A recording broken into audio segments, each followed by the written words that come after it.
David COG fellowship Bihar से हम लोग लगातार जा रहे हैं। पार्ट 1 में हम पवित्र आत्मा का बारे में बता रहे थे। इस सप्ताह भर हम लोग पवित्र आत्मा के बारे में सीख रहे हैं और आने वाला मेरा टॉपिक इसमें हम पार्ट 2 में पेंतिकुस्त का दिन क्या हुआ या पवित्र आत्मा हम बता रहे थे पार्ट 1 में कि पवित्र आत्मा द्वारा सुसमाचार का कार्य, इसका बारे में हम बोलेंगे। लेकिन मेरे प्रियो, सर्वप्रथमतः हम लोग को यह जानना होगा कि पेंतिकुस्त संडे आने वाला 31 में, तो इस पेंतिकुस्त संडे क्यों बोला गया है? पेंतिकुस्त का दिन जो दिन था, परमेश्वर का प्रतिज्ञा का मुताबिक 120 जन लोग एक कोठरी में, एक कमरा में, एक रूम में बंद होकर प्रार्थना कर रहे थे। प्रभु ने उन लोगों को क्या कहा था, सुनिए। प्रेरितों के काम 1 अध्याय 3 से 5 तक हम लोग पढ़ेंगे, तो वहाँ हम लोग पाते हैं प्रेरितों के काम 1 अध्याय और 3 से 5 तक जब हम लोग पढ़ते हैं वहाँ हम लोग पाते हैं। सुनिए क्या लिखा है। यहाँ ऐसा लिखता है, उसने या यीशु ने दुख उठाने के बाद बहुत से पक्के प्रमाणों से अपने आप को उन्हें जीवित दिखाया और 40 दिन तक वह उन्हें दिखाई देता रहा और परमेश्वर के राज्य की बातें करता रहा और उनसे मिलकर उन्हें आज्ञा दी, यरूशलेम को न छोड़ो, परंतु पिता की उस प्रतिज्ञा के पूरे होने के बाद जो जाते रहो, जिसकी चर्चा तुम मुझसे सुन चुके हो। क्योंकि योना ने तो पानी से बपतिस्मा दिया है, परंतु थोड़े ही दिन के बाद तुम पवित्र आत्मा से बपतिस्मा पाओगे। हालेलुया। प्रभु का यह प्रतिज्ञा, तुम पवित्र आत्मा से बपतिस्मा पाओगे, बोला हुआ था। और यहाँ वर्ष 3 में बोलता, जीवित होने के बाद प्रमाण अपने आप से दिया। प्रभु यीशु ने चेलाओं के बीच में प्रकट किया और प्रतिज्ञा का इंतजार करने के लिए उन लोगों को उत्साहित किया। यरूशलेम को मत छोड़ो बोल के उन लोगों को याद दिलाया, क्योंकि तुम लोग को योना ने तो पानी से बपतिस्मा दिया, अब कुछ दिन बाद तुम लोग पवित्र आत्मा से बपतिस्मा पाओगे बोलता। यही कारण यहाँ पर हम पाते हैं कि यीशु मुर्दों में से जीवित हुआ है और चेलाओं को शिक्षा देते रहता है और उसका स्वर्गारोहण का 1 सप्ताह के बाद, अर्थात ईस्टर का, प्रभु का पुनरुत्थान हुआ दिन का 50वां दिन के बाद जब पेंतिकुस्त का दिन आया तो वे सब एक जगह इकट्ठे थे। एकाएक आकाश से बड़ी आंधी की सी सनसनाहट का शब्द हुआ और उससे सारा घर जहां ये बैठे थे गूंज गया और उन्हें आग की सी जीभें फड़ती हुई दिखाई दी। Hallelujah, sorry. और उनमें से हर एक पर 8 वे सब पवित्र आत्मा से भर गए और जिस प्रकार आत्मा ने उन्हें बोलने की सामर्थ्य दी, वे अन्य अन्य भाषा बोलने लगे। ये सारा पेंतिकुस्त का दिन हुआ जब ये लोग एक जगह पर इकट्ठे थे। 2 अध्याय का वर्ष 2 बोलता, अचानक आंधी की सी सनसनाहट का शब्द हुआ, आग की सी जीभें फड़ती हुई दिखाई देने लगा, हर एक के ऊपर ठहरने लगा और पवित्र आत्मा से भर गए और आत्मा जैसे अगुवाई किया वैसे ये बोलने लगे। और वही दिन, जो दिन ये सारा कार्य हुआ, उसके बाद हम लोग जानते हैं पतरस खड़े रह के लोगों के बीच में कहता, लोग कहते हैं कि ये लोग 9 बजे ही दारू पी के बैठे हैं, दारू लग गया, इन लोगों को मत वाले बन गए। लेकिन पतरस आत्मा से भर के बोलता, नहीं, अभी 9 बजे हो रहा है, ये मद पान पीने का समय नहीं है। तो उत्साहित करता, लेकिन लोग अपना अपना भाषा में परमेश्वर को महिमा किया हुआ और अपना अपना भाषा में समझने लगे, तो परमेश्वर का आश्चर्य का मुआ होने लगा। तब इस सारा पेंटिकोस्टल का दिन हुआ था मेरे प्रियो। जब ये सारी घटनाएं होती है, पतरस लोगों को बताने लगता है, लोग आश्चर्य कर्म को देखते हैं। तब उस दिन, जो दिन पवित्र आत्मा अभिषेक हुआ था, उसी दिन को पेंतिकुस्त का दिन, वही घटना के कारण हम लोग पेंतिकुस्त मनाते हैं आशा कैरिस्मेटिक चर्चेस, क्योंकि ये सारी घटना पेंतिकुस्त के दिन हुआ है। वे पवित्र आत्मा का इंतजार कर रहे थे, प्रतिज्ञा के अनुसार इंतजार करते हुए प्रतिज्ञा का अनुसार पवित्र आत्मा इन लोगों के ऊपर में आ गए। तब हम जानते हैं कि पवित्र आत्मा का अभिषेक यहां पर होता है। लोग आत्मा से भरकर बोल रहे हैं, देखने वाले लोग और सुनने वाले लोग आश्चर्य कर रहे। इसके बाद मंडली एक रूम के अंदर, एक कमरा के अंदर नहीं रहा मेरे प्रियो। हमें भी यदि हमको एक जगह से मूविंग होना है, आशीष पाना है और दूसरा जगह भी निकलना है, तो पवित्र आत्मा से भरना बहुत जरूरी है। जब हम पवित्र आत्मा से भर जाते हैं, पवित्र आत्मा आप पर मुझे मदद करता है। लास्ट समय हम बता रहे थे पार्ट 1 पवित्र आत्मा के बारे में, सुसमाचार का प्रचार में पवित्र आत्मा मदद करता है बोल के। आइए पहला पत्रस 1 अध्याय 12 पद को हम लोग देखें। पहला पत्रस की पुस्तक 1 अध्याय 12 पद क्या बोलता है यहाँ? पहला पत्रस 1 का 12 यहाँ ऐसा बोलता है, उन पर यह प्रकट किया गया कि वे अपनी नहीं वरन तुम्हारी सेवा के लिए वे बातें कहा करते थे, जिनका समाचार अब तुम्हें उनके द्वारा मिला, जिन्होंने पवित्र आत्मा के द्वारा जो स्वर्ग से भेजा गया तुम्हें सुसमाचार सुनाया। और इन बातों का स्वर्गदूत भी ध्यान से देखने की लालसा करते हैं। पवित्र आत्मा के द्वारा तुम्हें सुसमाचार सुनाया बोलता, हालेलुया।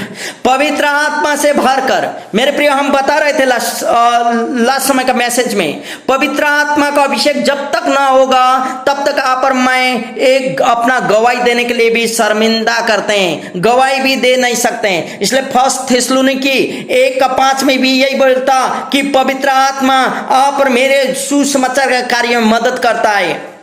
लेकिन योना की पुस्तक 14 अध्याय 15 से हम लोग पढ़ेंगे तो वहां बोलता है तुम्हें अनाथ नहीं छोड़ूंगा बोलता। ये देखिए योना की पुस्तक 14 अध्याय 15 पद से हम लोग पढ़ेंगे।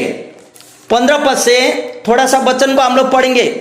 यदि तुम मुझसे प्रेम रखते हो तो मेरी आज्ञा को मानोगे। मैं पिता से विनती करूंगा और वह तुम्हें एक और सहायक देगा कि वह सर्वदा तुम्हारे साथ रहे, अर्थात सत्य की आत्मा, जिसे संसार ग्रहण नहीं कर सकता, क्योंकि वह न उसे देखता है और न उसे जानता।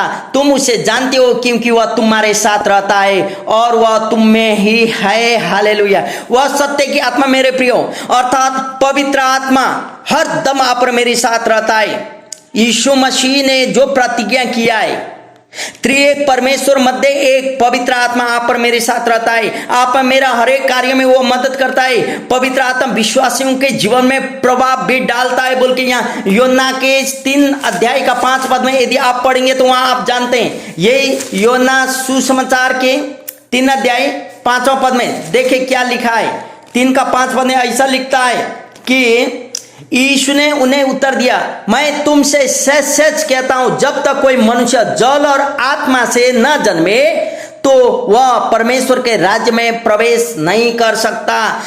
आत्मा अर्थात पवित्र आत्मा आप और मेरे हर एक कार्य में प्रभाव डालता है। स्वर्ग राज्य में प्रवेश करने की बात हो, यीशु प्रभु को ग्रहण करने की बात हो, पवित्र आत्मा आप और मुझे अगुवाई करता है। इसलिए यहाँ हम लोग जानते हैं पवित्र आत्मा हर एक कार्य में आप और मेरा जीवन में प्रभाव को छोड़ देता है। इफिसियों की पुस्तक 3 अध्याय 16 पद यदि आप और हम पढ़ेंगे तो इफिसियों की पुस्तक 3 अध्याय 16वां पद यहाँ क्या बोलता है सुनिएगा, हम पढ़ रहे हैं।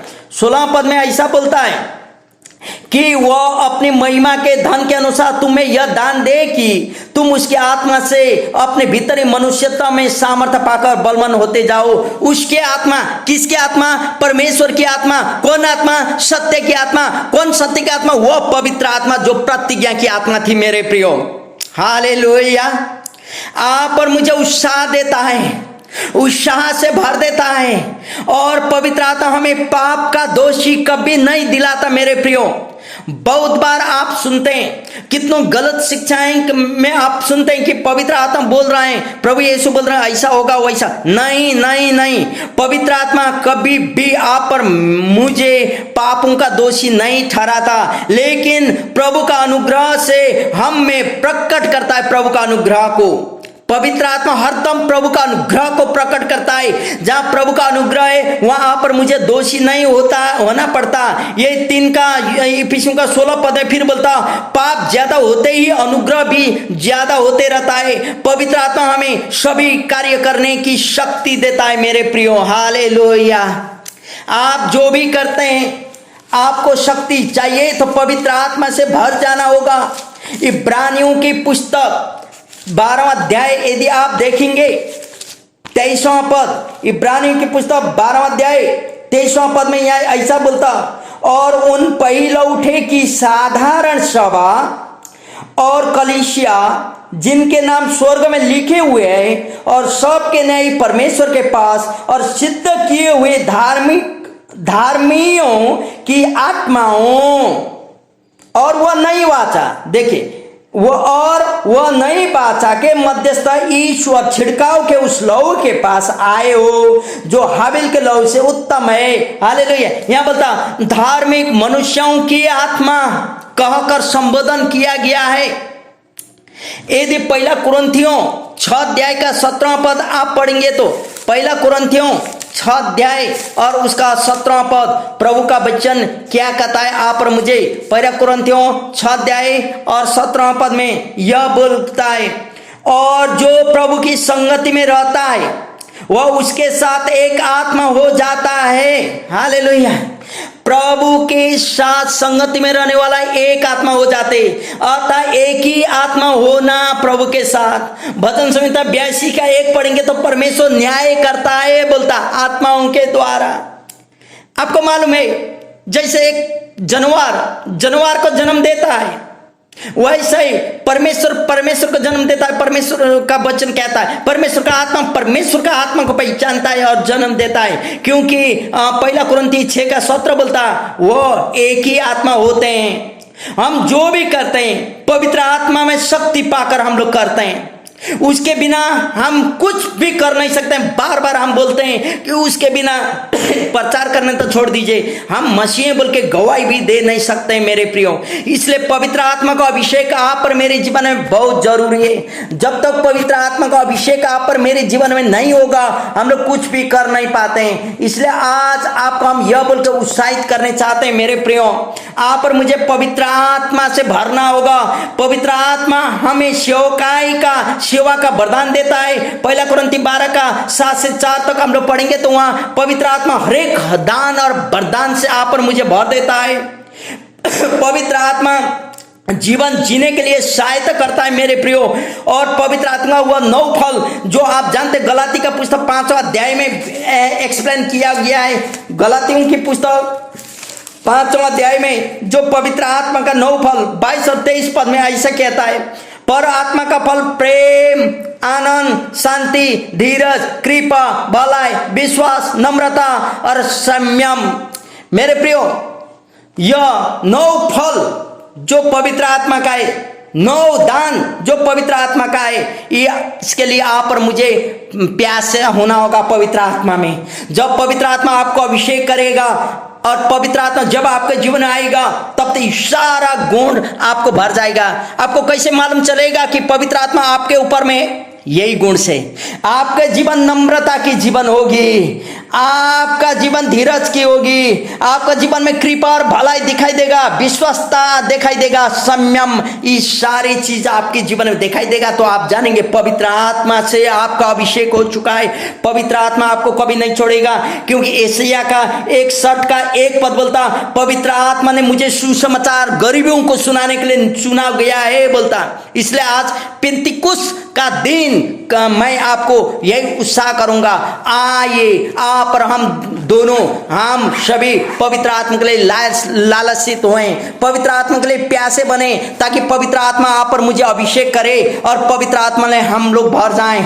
ताकि पवित्र आत्मा खाली अन्य भाषा बोलने ही नहीं, पवित्र आत्मा आप जीवन जियाई के द्वारा पवित्र आत्मा का अभिषेक को जानते हैं मेरे प्रियो। इसलिए आप और मेरे जीवन में पवित्र आत्मा का अभिषेक हो रहा होना बहुत जरूरी है। जैसे हमने यीशु को ग्रहण किए, यीशु मैं एक पापी हूं, वैसे आइए पवित्र आत्मा के लिए प्यासा बने। जो प्यासे है उसको पवित्र आत्मा कभी निराश नहीं करता। और आप और मैं भी पवित्र आत्मा से भर जाएं और आगे बढ़ें, ताकि आप और मेरे व्यक्तिगत जीवन, सेवकाई का जीवन और विश्वासी जीवन में प्रभु और बहुत ऐसे आशीष दे। प्रभु का अनुग्रह इस छोटा सा वचन के द्वारा आप और मेरे जीवन के द्वारा हो महिमा ले। यीशु का नाम में सबको आशीष हो। आमेन।